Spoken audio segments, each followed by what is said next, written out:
Hello and good morning, Mr. Joe. How are you doing today? Good morning, Aaron. How are you? Absolutely fantastic.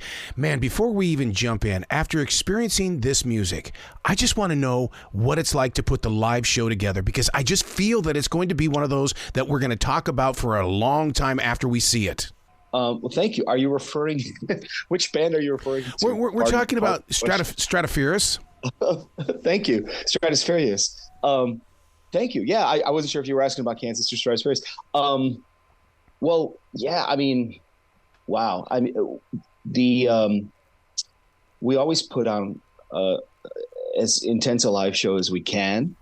Unfortunately, we don't have the production budget of some of the bigger bands, but we have a lot of cool video footage, and we just play our asses off. And now I think with the new music that we just recorded in the studio, we wrote a check that we can't cash because some of the stuff was so elaborate and so many guests and so many tracks. We're going to have to either find ways to condense it and do new arrangements, or, go big and bring a bunch of people on stage and, over the top, maybe for certain performances, we'll do that, In listening to the music, I love the idea that you allow us to explore with you, because I feel like that I'm right there in that moment and I'm going, oh my God, where are they going to take this song? Oh my, here we go. And then, I just love the way that you take us with you. Well, thank you. I mean, mission accomplished.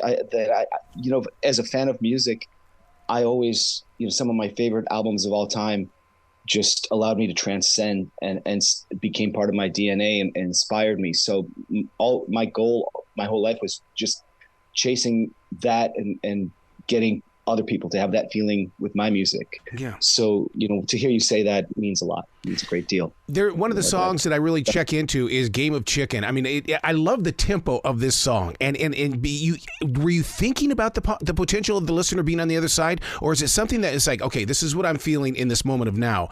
Do it, agree with it, and then relinquish it? You talking about the groove of that song? Yes. Oh my God. I mean, you don't get that on the radio.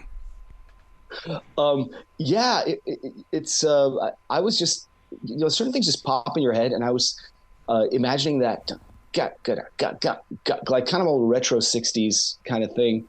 But my band turned it into, brought it to a different direction. And I thought, I don't have any music with that particular group. It might be nice to include that in a song. And then, I came up with the chord changes, and the subject matter was really on my mind. It was kind of about political turmoil and social media and people being stuck in their corners and not talking to each other anymore. Yeah. And that we're on this collision course because we can't. The kind of flow. You get into this flow, and it's like it's coming from somewhere else.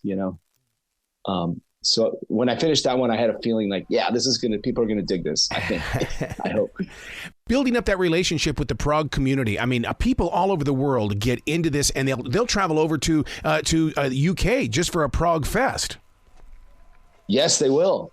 When I played Cruise to the Edge, there was a lot of European fans that, they plan their year around that cruise. They go there every year. So it's amazing how dedicated people are. Yeah. And people fly out to Kansas shows all over the country who follow Kansas as well. So, dude, I have been following Kansas since 1977. I mean, I still have their 45s, and then to sit down with those guys and to talk to them about the 50th anniversary and everything. It's like, it may be 50 years, but I think that we're still just meeting. Yeah, I think that when I first spoke with Phil Ehart, he says he doesn't want to be an oldies act. He wants that band to continue and evolve and keep creating new music and stay viable. As long as possible, even beyond his tenure. So I think that's a great attitude. I think music is ageless and timeless, One of the greatest violin parts of any song has always been Dust in the Wind. I mean, for you to step into that role, I mean, that you now get to play it.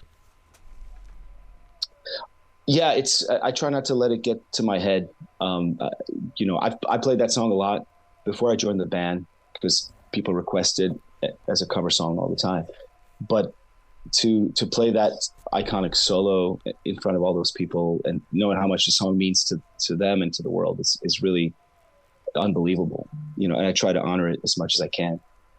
Now, the other side of your music, I mean, with you putting together these, with the other band, you have a double live box set. That in itself is a great exploration because people, they don't want to change the music every 5 seconds. Just put something on and let me just take it all in. And I commend you for this. Well, thanks for saying that. I think a lost art form is the album. I wish more, I don't want to sound like an old codger, but I wish more kids would get away from playlists and listen to a full album and just let it take them where it wants to go. Because that's, an album tells a story and it has a certain flow from song to song. And as artists, we put a lot of thought into that. What the order of the songs is going to be, how much space between the songs, and all of that. It tells a story. It takes you on a journey. So that's my goal with everything I do, with every record I do. And this kind of came together accidentally. We were originally just going to release the 2019 performance. It was going to be like a 70-minute thing. And then we were almost done editing and mixing that. And then 2021, we got a last-minute invitation to play that festival again. And we got even better, what I thought was better performances of some of the songs. So we decided to mix it up and do half from the 2019 and half from the 2021 show. But then it took longer to finish the project because we started putting all that material together as well. And it turned into this 2-hour thing, which we're very happy about. When you do your version of Hysteria, do you not inside your imagination see it as a rock opera? I think a lot of Muse's music is operatic. I think they definitely have the DNA of Queen and bands like that. And I love that grandiosity of certain rock bands. And I was a huge Queen fan as well. So yeah, it could be part of a rock opera. And also I was hearing that when I reimagined the song. So in the studio version, we got an operatic soprano to do some of the ahs during the intro to make it really sound over the top. Wow. She wasn't in the live show, but she was there. Melanie Matrano, great soprano. And I had her on some of the other tracks on that album, the 2017, when we first recorded that song. We've seen the live performances on YouTube. We look at the live crowds. We hear the live crowds. Now, with you being in the studio to create this next one, it's almost like our imaginations. We're so used to hearing the live crowd, but now it's going to be intimate. It's going to be us being on the only one in the stands. I think the studio gives you freedom because you can give a song thicker texture and add other instruments and add layers of sound. And mess around with the panning. And also you hear all these little parts more clearly. But, I think we just finished mastering the new record and it does have a very much a live feel that it does, which is hard to do in the studio, especially a lot of this stuff was recorded individually in our separate studios during the pandemic. So I'm proud of the fact that we still got a really live, raw feel to the music, despite the limitations and the fact that we were isolated when we were recording it. So, I also think people make the mistake of limiting themselves in the studio saying, well, how are we going to reproduce this live? I always say, like, if everyone had that mentality, there'd be no Bohemian Rhapsody, or a lot of great studio creations that are impossible to reproduce live. I think the studio is its own animal and playing live is its own animal. And you could do whatever you want. The sky's the limit in the studio. And then you figure it out later, That's what I love about modern day music right now, especially since the lockdown, is that the musicians just seem to be freer. They're not trapped. They're going, man, let's try this. Let's do it. I mean, pull the lens back and you see that the violin has become so mainstream in music.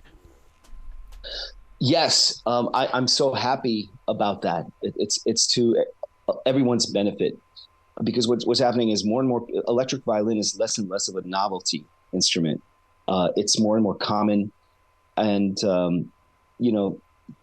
artists like Lindsey Sterling, people have differences of opinion about her, but because so many people in the mainstream, regular folks see her, they're like, wow, that's really cool. I want that at my party or if they see it in a band, it's more common and more groups are using strings, electric and acoustic. So that creates work for more string players, and it forces more string players to think outside the box and learn different styles of music. Wow. So as a teacher, you know, having taught for 20 plus years at music camps and taught improvisation and how to use gear and how to play electric, there's a whole groundswell. There's a whole new generation of great players that are going to take over the world, I think. Dude, I grew up watching Doug Kershaw, and I mean, that man mesmerized me. Yeah, amazing player. Yeah, absolutely. Wow. So where can people go to find out more information about not only the 50th anniversary of the Kansas concert, but for what you're doing? They need to discover you, put it on their Spotify list, and jump onto iHeart and listen to your sound. Well, I apologize. My name and the band name is hard to spell, so I've simplified the URL for listeners. So my website, joedviolin.com, joedviolin.com. And that's also my social media handle, Joe D Violin. And through the website, you can link to my Spotify, Facebook, TikTok, yada, yada, yada. Now, the band is stratosband.com, STRATOS band.com.